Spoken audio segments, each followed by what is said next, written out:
یہ بات۔ اب ان 7 باغوں کے ہوتے ہوئے 7 باغ یہ ہیں، اور ان 7 باغوں کے ساتھ ساتھ حضرت علی رضی اللہ تعالیٰ عنہ کی جو میراث تھی، حضرت علی رضی اللہ عنہ کی جائیداد تھی، جو حضرت علی رضی اللہ عنہ کی جائیداد تھی، اس کی بھی حضرت فاطمہ کیا تھی؟ مالکہ تھی۔ اس کی بھی حضرت فاطمہ کیا تھی؟ مالکہ۔ اب اتنا مال حضرت فاطمہ کے پاس ہونے کے وجہ سے 7 باغ موجود ہیں، اور حضرت علی کے، ہم تو کہتے ہیں یہ بھی جھوٹ ہے، یہ 7 باغوں والا بھی کیا ہے؟ جھوٹ ہے، لیکن شیعہ دعوے کے مطابق کیا تھے؟ 7 باغ تھے۔ اب 7 باغ یہ تھے، حضرت علی کی میراث الگ تھی حضرت فاطمہ کے پاس، اس کے باوجود اللہ کے نبی فتح بھی ان کو دے رہے ہیں۔ اب آئیں ذرا اس آیت پہ، کئی لا یکون دولتم بین الاغنیاء منکم، اللہ کے نبی کو حکم تو یہ ہوا تھا کہ اس کو اس طرح تقسیم کرنا ہے تاکہ تمہارے مالداروں کے پاس یہ ساری دولت جمع نہ ہو جائے۔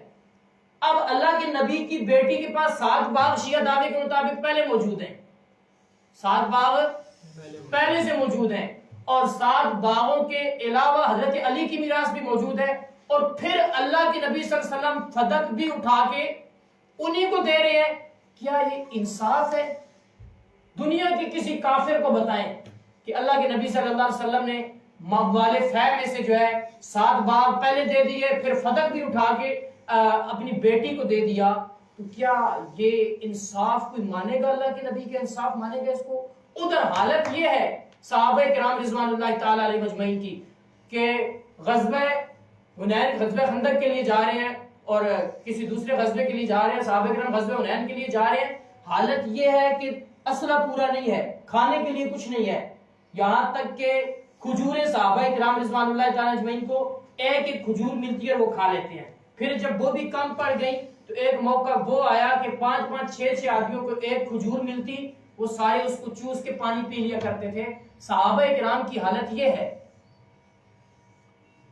ان کی غربت کی حالت، ساری کی ساری زندگی ان کی غربت میں گزر گئی، تلواریں نہیں ہیں، دین کا جہاد، امر جہاد کے لیے سامان پورا نہیں ہے، تو کیا یہ انصاف اور عقل اس بات کا تقاضا کرتی ہے کہ دینی ضروریات کے لیے تو مال ہے نہیں، اور اللہ کے نبی صلی اللہ علیہ وسلم اس میں جو ہے اپنی بیٹی کو سارا کا سارا دے کے چلے جا رہے ہیں؟ کیا یہ اقربا پروری نہیں نظر آتی اس سے، اگر اس بات کو تسلیم کر لیا جائے؟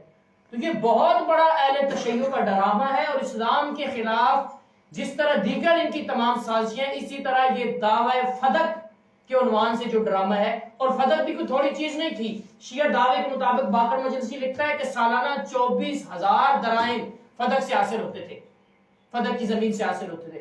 اب ادھر سے حضرت فاطمہ کے پاس 7 باغات پہلے دیا، 24,000 والی زمین اور دے دی، اور اللہ کے نبی کے گھر کی حالت یہ ہے کہ اللہ کے نبی صلی اللہ علیہ وسلم کی آپ صلی اللہ علیہ وسلم کی ازواج نے آپ صلی اللہ علیہ وسلم سے مطالبہ کیا کہ ہمارا جو خرچہ ہے وہ کیا کیا جائے؟ بڑھایا جائے۔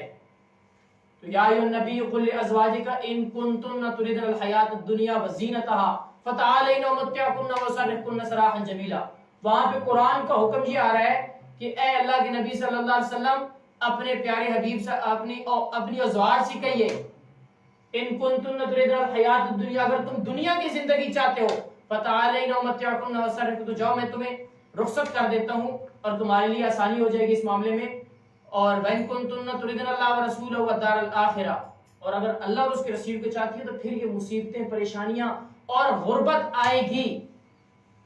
تو کیا انصاف کا تقاضا یہی ہے کہ اللہ کے نبی صلی اللہ علیہ وسلم جو ہے اپنی بیٹی کو مال، بیویوں کے پاس کچھ نہیں ہے دینے کے لیے، وہاں پہ قرآن کا حکم آ رہا ہے اگر انہوں نے مانگا کچھ تو اللہ کے نبی کہہ رہے ہیں میرے پاس کچھ نہیں ہے، چاہتی ہو تو تمہیں طلاق دے دو۔ صحابہ کرام کو دینے کے لیے کچھ نہیں ہے، جہاد کی ضروریات کے لیے کچھ نہیں ہے، تلواریں نہیں ہیں، گھوڑے نہیں ہیں، پیدل سفر کر رہے ہیں، اور اسلامی سلطنت کا اور جو بیت المال کا مال ہے وہ اٹھا کے اپنی بیٹی کو دے دیا اور اس کو ہبہ کر دیا۔ کیا یہ انصاف ہے؟ یہ اللہ کے نبی کی سراسر توہین نہیں ہے ایسا دعویٰ کرنا؟ اور کئی لا یکون دولتم بین الاغنیاء منکم، تاکہ مال تمہارے مالداروں کے درمیان ہی سمٹ کر نہ رہ جائے، اس بات کی مخالفت نہیں ہو رہی؟ تو کیا اللہ کے نبی صلی اللہ علیہ وسلم سے ممکن ہے کہ وہ قرآن احکام کی مخالفت کریں؟ تو لہٰذا یہ فدق کا جتنا ڈرامہ ہے اہل التشیع کا، یہ ڈرامہ ہی ہے، اس کے علاوہ اس کی حقیقت کچھ بھی نہیں ہے۔ اب یہ روایت آپ دیکھیں، اس روایت کو، یہ کتاب بھی شیعہ کی معتبر کتاب ہے، اور اس کے اندر سیدہ فاطمہ رضی اللہ تعالیٰ عنہ کی حوالہ، جلال الغیوب باقر مجلسی کے یہ ہے، یہ جی معتبر روایت ہے۔